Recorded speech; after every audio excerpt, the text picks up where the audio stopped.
Military reload.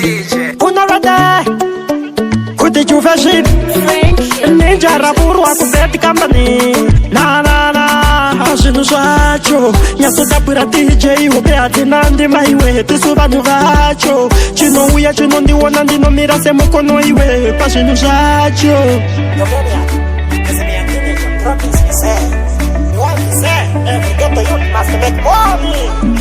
Uchida success in my life. Upile fane progress ma ninja. She fane kutitinya se faisi. Uchida shibadare emaya. She fane kuponja fane kataya. Namunga yigwa dame se pakrawa. Ivurire si sweto zira jaka chaya. Sema geto yuti tino garati chikaisa na mushikona tichisimbi sana. Shiriposha tino shuva kuzove kutishiso kwanisa kutina kirara mangwana. Asiti kata misa pungwa tino nasilongu jeni kwa toda kuyenda kachana. Kwete mbichana variko vakashika kukarene kuda kwe mkana. Nirawa kono kona kushika mpuse. Seya nzeve iwe chijuve ndikuze. Vakanyura mumatambuzi konga tisi mkene simba na moti ikunde. Uchida success in my life. Upile fane progress ma ninja. She fane kutitinya se faisi. Uchida shibadare emaya. She fane kuponja fane kataya. Namunga yigwa dame se pakrawa. Ivurire si sweto zira jaka chaya.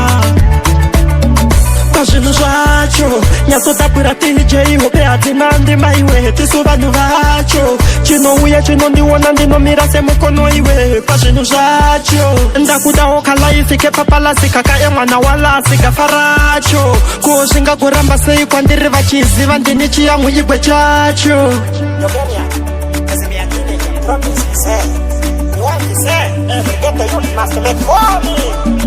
Uchida success in my life. Upile fane progress ma ninja. She fane kutitinya se faisi. Uchida shibadare emaya. She fane kuponja fane kataya. Namunga yigwa dame se pakrawa. Ivurire si sweto zira jaka chaya. Sema geto yuti tino garati chikaisa na mushikona tichisimbi sana. Shiriposha tino shuva kuzove kutishiso kwanisa kutina kirara mangwana. Asiti kata misa pungwa tino nasilongu jeni kwa toda kuyenda kachana.